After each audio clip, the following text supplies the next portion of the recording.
Hello everyone, here I am back on the video lecture. और आज हमने जिस टॉपिक डिस्कस करना है वो हमारे पास है कार्पल टनल सिंड्रोम। तो हमने आज कार्पल टनल सिंड्रोम को स्टार्ट करना है। हमने लास्ट लेक्चर्स में थोड़ा सा कार्पल सिंड्रोम को डिस्कस किया। तो कार्पल टनल सिंड्रोम जैसे कि बहुत से यहाँ पे बच्चों को पता होगा, बहुत ज़्यादा लोगों को यहाँ पे आइडिया होगा कि कार्पल टनल सिंड्रोम होता क्या है। इट इज़ बेसिकली वो रीजन होता है हमारे पास रिस्ट का जहाँ पे कार्पल टनल प्रेजेंट होता है, जहाँ पे मेजरली कार्पल टनल के नाम से जब आपको पता चलता है तो मीडियन नर्व कंप्रेस हो रही थी, प्रेशर आ रहा होता है मीडियन नर्व के ऊपर कहीं पे, जिसको हम कहते हैं at the end carpal tunnel syndrome. Carpal tunnel is a confined space between the carpal bones dorsally and the transverse carpal ligament, जिसको flexor retinaculum हम कहते हैं। वो हमारे पास आगे वाली साइड पर प्रेजेंट होता है, मतलब एंटीरियर साइड पे या पोलर साइड पे। तो हमारे पास डॉर्सल साइड पे क्या प्रेजेंट था, कार्पल बोन्स। एंड हमारे पास इंटीरियर साइड पे क्या प्रेजेंट है इसके, हमारे बेसिकली आपके पास फ्लेक्सर रेटिनाकुलम। तो हमारे पास जब ये दोनों चीज़ें इन दोनों के बीच में इस रीजन में मेजरली हमारे पास जो मीडियन नर्व होती है वो कंप्रेस हो जाती है, ठीक है। In this region, the median nerve is susceptible to pressure as it comes through the tunnel with the experiencing finger flexor tendons on their way into the hand. यहाँ से फ्लेक्सर टेंडेंस पास कर रही होती है, जाहिर सी बात है जब आपके पास फोर आर्म से आ रही होती है ना, तो फिर इस रीजन से पास करते हुए हमारे पास एट द एंड हैंड तक पहुँचती हैं। तो यहाँ पे ये सारी चीज़ें जो है प्रेशर डाल सकती हैं आपके पास किस पे, मीडियन नर्व पे। और मीडियन नर्व हमारे पास हमें पता है ब्रेकियल प्लेक्सस की एक मेजर नर्व है जो हमारे पास बेसिकली 3.5 फिंगर्स को सप्लाई कर रही होती है, ठीक है। अभी हम इसको पिक्चर के थ्रू भी देखते हैं, ठीक है। कार्पल टनल सिंड्रोम को कैरेक्टराइज किया गया है कि ये सेंसरी लॉस भी रहती है और मोटर लॉस भी रहती है, ठीक है। मतलब आपको सेंसरी लॉस क्या होगा, सेंसेशन आपके क्या होती है, कंप्लीटली लॉस नहीं होती, समटाइम्स ये अल्टर हो जाती है। मतलब एक सेंसेशन जो आ रही थी उससे चेंज होकर कोई और सेंसेशन आपको फील होने लग जाएगी। मतलब आपको नॉर्मली जैसे सेंसेशन आ रही थी टच की, पेन की, एवरीथिंग, वो अब चेंज हो जाती है, वो आप टिंगलिंग और इस तरह की सेंसेशन में आती है, नमनेस में आ रही होती है, ठीक है। साथ साथ इसमें मोटर वीकनेस भी आती है, लाइक हम प्रॉपरली इन फिंगर्स को मूव नहीं कर सकते होते, ठीक है। सो हमारे पास दोनों लॉस आते हैं, सेंसरी भी और मोटर भी। मतलब आप मोटर मूवमेंट्स नहीं कर सकते होते, मतलब जो प्रॉपर मूवमेंट्स है इन फिंगर्स की वो नहीं कर पा रहे होते, ठीक है। So median nerve is compromise in the carpal tunnel syndrome. Anything that decreases the space in the carpal tunnel or causes the contents of tunnel to enlarge could compress or restrict the mobility of the median nerve, causing a compressor, attraction, injury, and neurological symptoms listed to the wrist. अब आपके पास simple सी इसकी बात पूरी detail क्या है कि हमारे पास carpal tunnel के पास जितने चीज़ें हैं, मतलब वो बोन्स भी हो सकते हैं, बोन का फ्रैक्चर हो गया, कार्पल बोन्स का फ्रैक्चर कोई भी चीज़ होगी। Second one was the fracture retinaculum itself inflamed हो गया, ये हो सकती है कॉज, ठीक है। फिर उसके बाद टेंडन जो है वो इन्फ्लेम्ड हो गई या वो डैमेज होगी या उनकी इंजरी होगी, तो that itself cause the carpal tunnel syndrome. तो कोई भी ऐसी चीज़ जो एक एक्स्ट्रा स्पेस वहाँ पे लेने लग जाएगी, इन्फ्लेमेशन कॉज कर देगी, वहाँ पे स्वेलिंग कॉज कर देगी, ब्लीडिंग कॉज करेगी, वो एक एक्स्ट्रा एरिया लेने लग जाएगी, जिसकी वजह से हमारे पास कुछ प्रेशर क्रिएट हो जाता है जो मीडियन नर्व पे आता है, ठीक है। हम इसको एक बार पिक्चर से देखते हैं। ये आपको नजर आ रहा है कार्पल टनल सिंड्रोम की पिक्चर, ठीक है।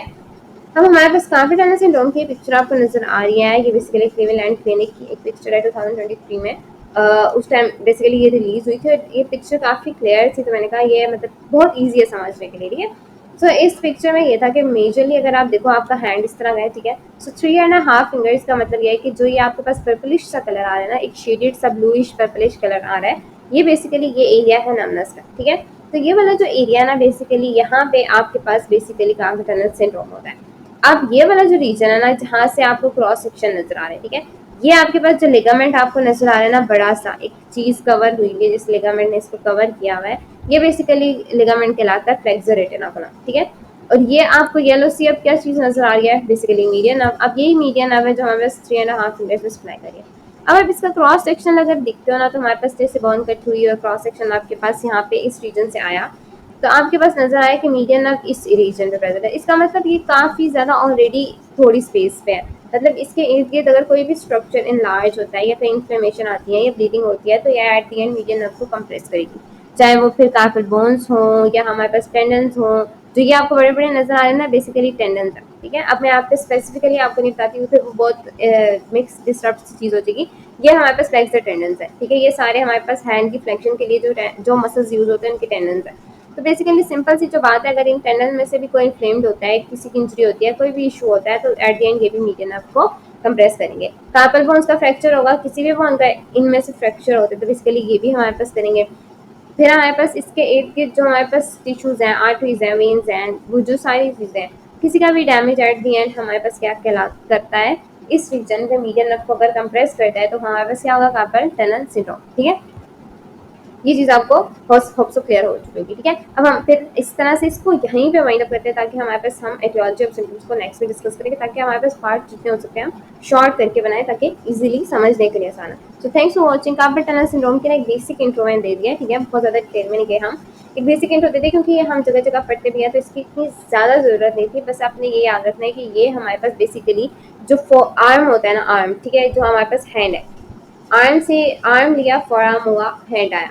हैंड का जो बेसिकली रीजन है ना, जो इस रिस्ट के रीजन से सारा नीचे वाला रीजन है, यहाँ पे इंटीरियर साइड पे, मतलब आगे वाली साइड पे जो नमनेस या जो टिंगलिंग की सेंसेशन या जो इरिटेशन या जो भी पैरेस्थीसियाज आपको फील होते हैं, बेसिकली वो ज़्यादातर कार्पल टनल सिंड्रोम की वजह से हो जाते हैं। ठीक है, मतलब फिंगर एंड हाफ फिंगर जो मेजरली इफेक्ट हो रही होती है ना, जो पेशेंट कहता है मेरे पास थंब वाली साइड जो है ना, थंब वाली साइड या इसमें इंडेक्स फिंगर वाली साइड जो है, अगर ये इफेक्ट होती है, मेजर कॉजेज कार्पल टनल की होती है जब इंटीरियर साइड इफेक्ट होती है। ठीक है, सो थैंक्स फॉर वॉचिंग। अगर कुछ चीज़ समझ नहीं तो कमेंट सेक्शन में आप पूछ सकते हो, हम नेक्स्ट में फिर एटियोलॉजी ऑफ सिम्पटम्स को डिस्कस करते हैं। ओके, हम लेक्चर खत्म करने से पहले हम यहाँ पे एक और चीज़ देख लेते हैं कि हमारे पास इन्होंने जो इसकी अपनी डायग्राम है उसको भी हम एक बार देख लेते हैं ताकि हमारे पास चीज़ें थोड़ी सी क्लियर हो जाए और ज़्यादा। ठीक है, ये आपके पास है, हमारे पास क्रॉस सेक्शन है, ये थोड़ी सी डिस्टर्ब सी थी इसलिए मैंने इस डायग्राम को ज़्यादा डिटेल में नहीं डिस्कस किया, लेकिन यहाँ पे आपको बेसिकली ना बोन्स के नाम इजीली बताएं, काफी बोन्स जो मेजरली इस रीजन में प्रेजेंट होती है, हेमेट, कैपिटेट, ट्रेपीजियम, ट्रेपीजॉइड। ठीक है,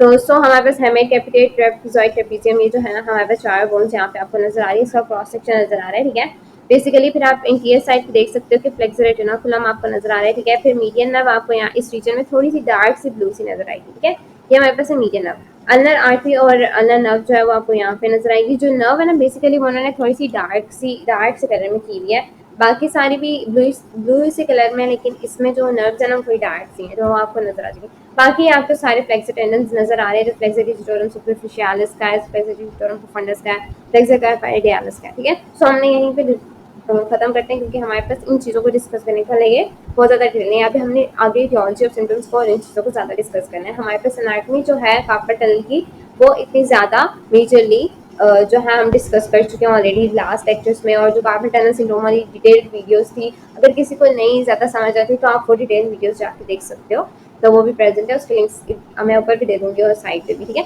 सो आप वो भी डिस्कस कर सकते हो। So thanks for watching. अगर कोई चीज़ समझ नहीं आई तो कमेंट सेक्शन में आप पूछ सकते हो, नेक्स्ट लेक्चर में हम क्या करते हैं एटियोलॉजी ऑफ सिम्पटम्स को डिस्कस।